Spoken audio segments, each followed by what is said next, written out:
Our next step is step 5, which is creating the pleats of the bag.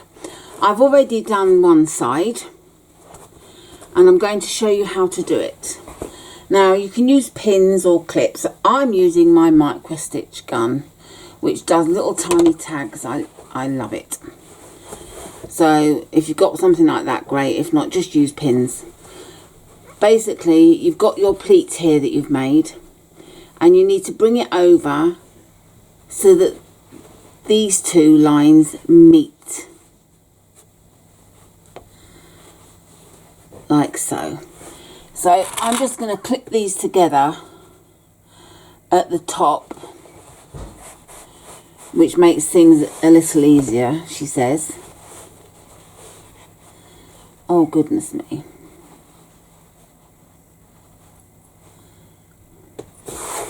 Why don't I just turn it round? That would make it a lot easier, wouldn't it? Instead of being so cack-handed.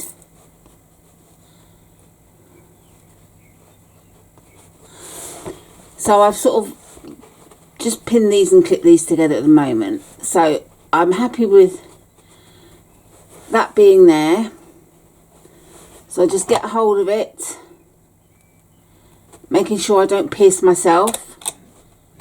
Use my micro stitch gun to tack these in place.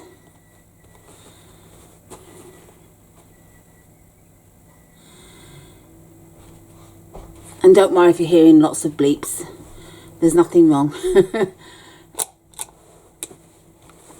It's coming from the kitchen. Okay, so that's the one side done, and then I do the same with the other side.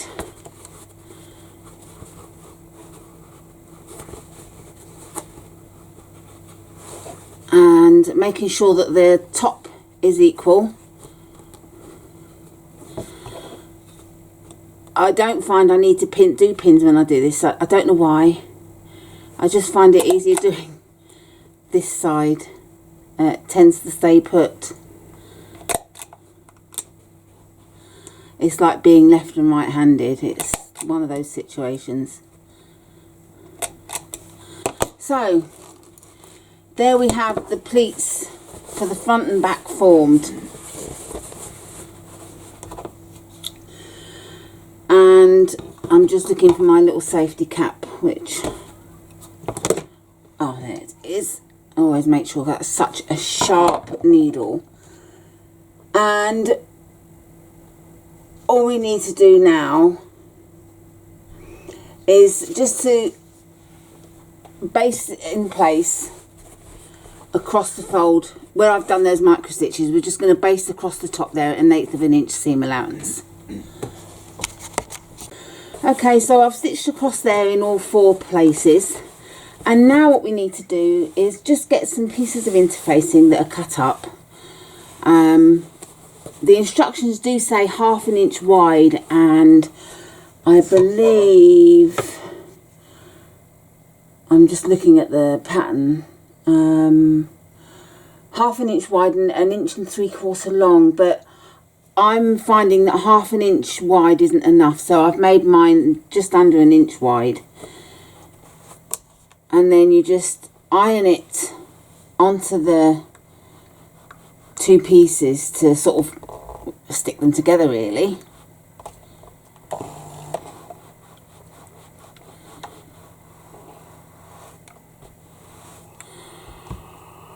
And do both sides, so both ends of one side.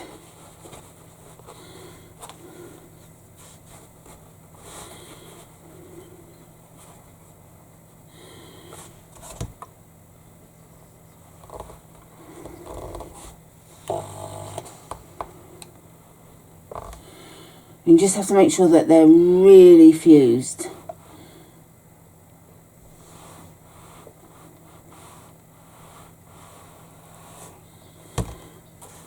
That has come apart. It didn't stay put together. Oh, frustratingly. So try again.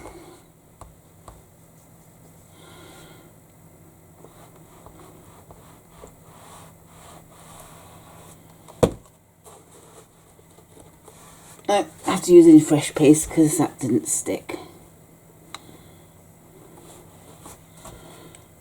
If at first you don't succeed.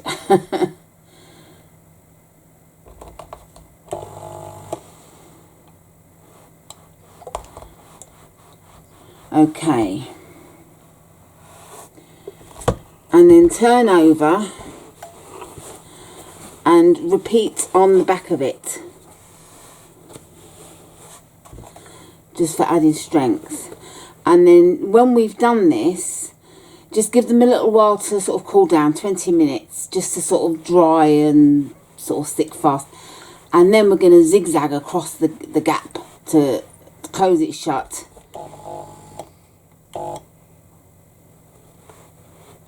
For the next part.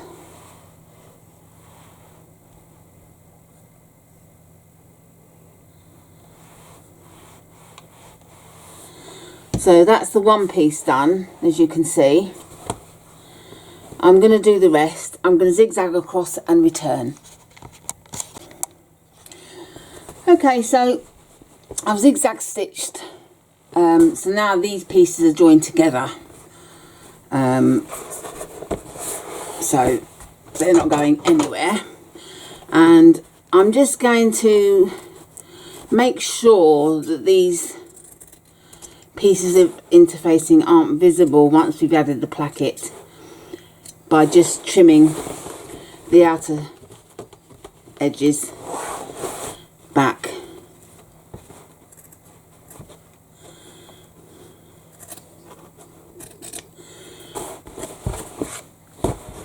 Because I did them wider than the pattern said. But really, it doesn't matter how wide they are on the inside. So I made them very wide, just to make sure that they stuck and didn't move anywhere. So that's that. And now it's time to add the plackets. But before we do that, we need to trim 1/2 inch from each of the zigzag lines. So to do that, to make sure it's accurate, so I just shift the bag out of the way a bit, get my ruler, and you can probably hear my husband chuckling in the background. He's watching West Wing and finding some funny parts. So we just want to trim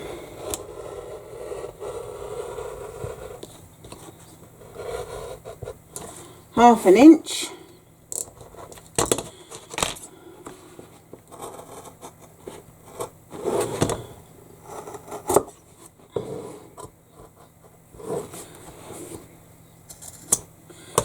And then do the same on the other side.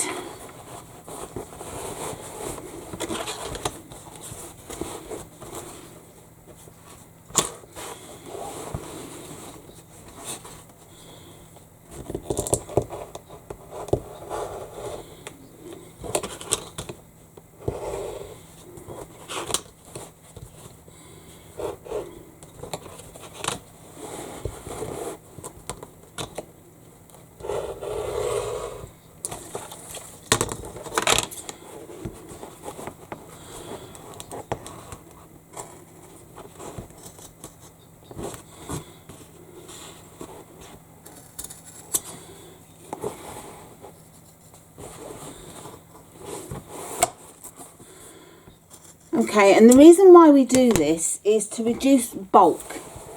Like when we come to top stitching later, it won't be so thick. Now, we want to find the centre points of everything, basically. So,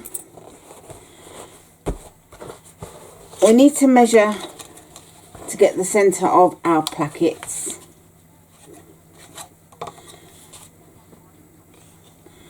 And they're 11 inches long, so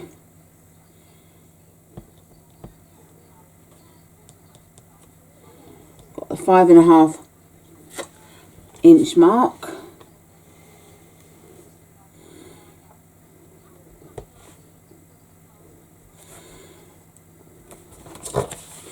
Same on both pieces.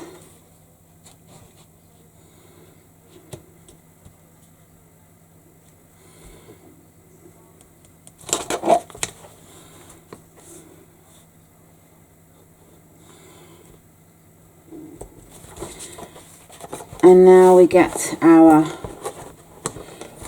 bag.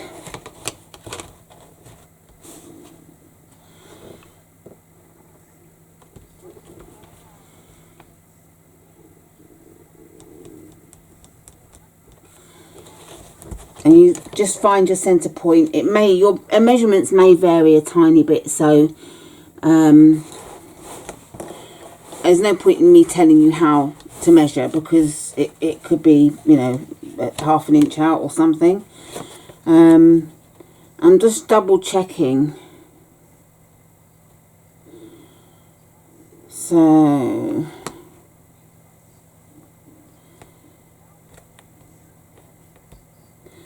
yeah, that looks good. You know the saying, measure once, measure once, measure twice, cut once. Well, I measure and measure and measure to make sure. So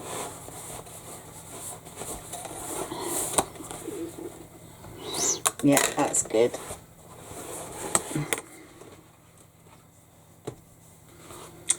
So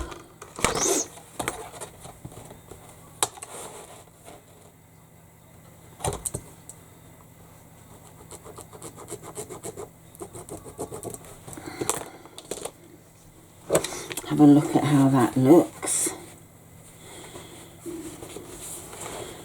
And see, it's going to cover those rough edges and everything. And that looks quite nice and central. So I should get my tape. I think actually I did forget that it's good to pin these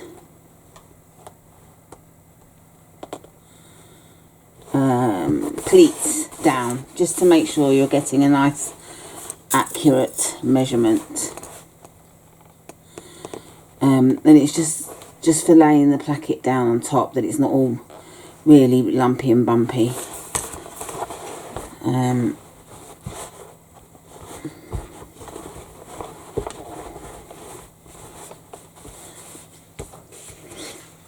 So I'm going to put some double-sided tape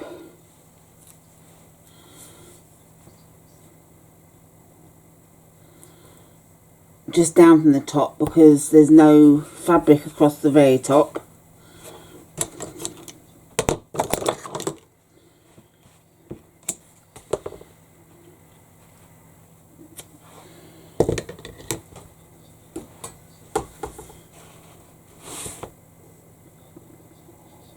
You can glue, but the trouble with gluing is we have to wait for it to dry, and I don't want to wait. I'm a very impatient person. My husband will tell you.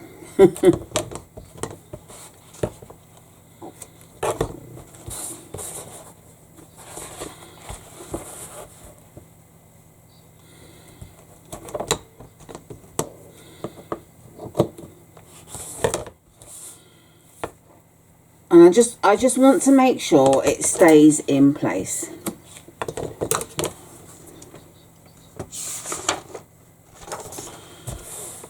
By putting lots of double-sided tape on.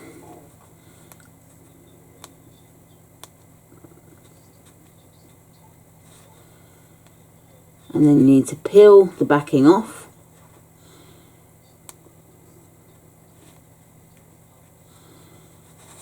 Something I'm not very good at, to be honest with you. I don't have any nails at the moment. They've all been breaking off.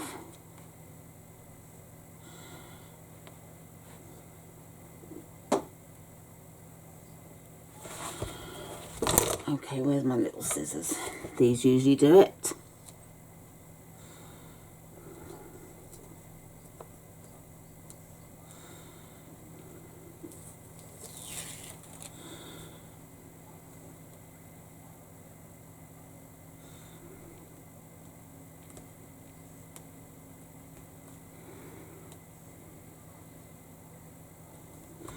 Oh, goodness me. It's taken quite a while to get these off.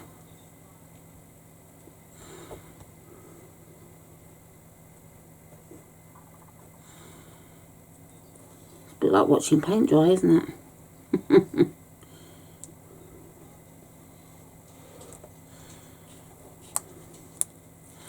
Oh, dear success.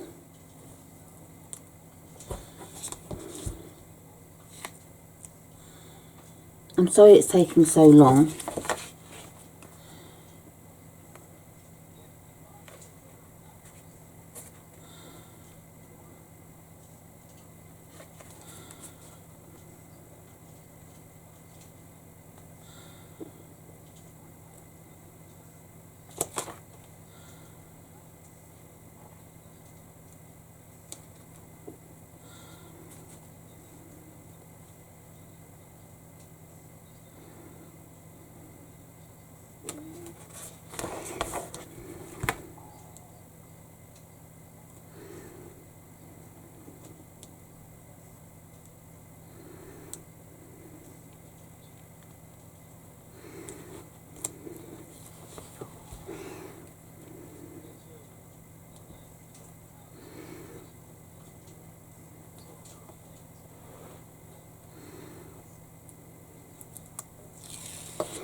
Okay, finally I've got the double-sided tape backing off, which took forever.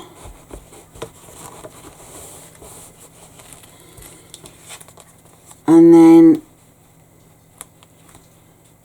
lining it up with the top and the centre line.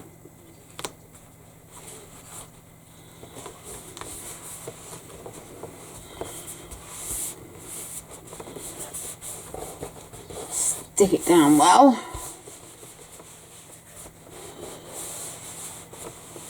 And then I'm going to do the other side and then take it to the machine to top stitch around.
You just have to wrestle with the machine a bit to get it to go where you want it to go.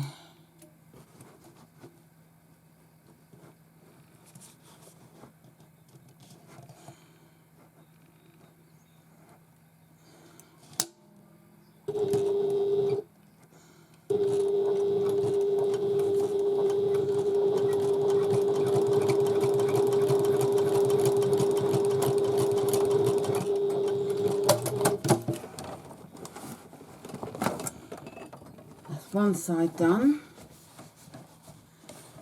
and now to fight the other side. If I had a machine, well, I do have a machine that's got a free arm, but it's not a professional or industrial machine, so it doesn't like stitching layers. So I choose to use my Janome HD9, which is a beautiful machine, but if I only had the free arm.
You just have to make sure you're not sewing the other back of the bag to the front.